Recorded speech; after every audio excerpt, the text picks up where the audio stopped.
आपण मेथीची पुडी. आता आपण टाकूया गव्हाचं पीठ. आपण टाकूया बेसन पीठ. आता आपण टाकूया नाचणीचे पीठ. आता टाकूया तेल.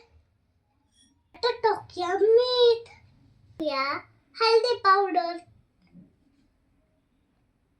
टाकूया जिरे. आता टाकूया कोथिंबीर.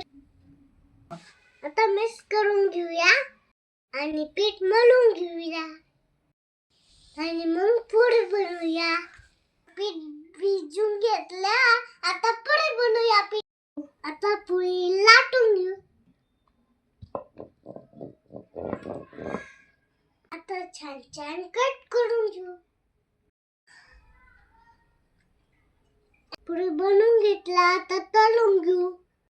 पुडी तयार झाल्या. आता खाऊन घेऊ. छान टेस्टी. मी संपूर्ण टाकणार. तुम्ही पण या पुडी खायला.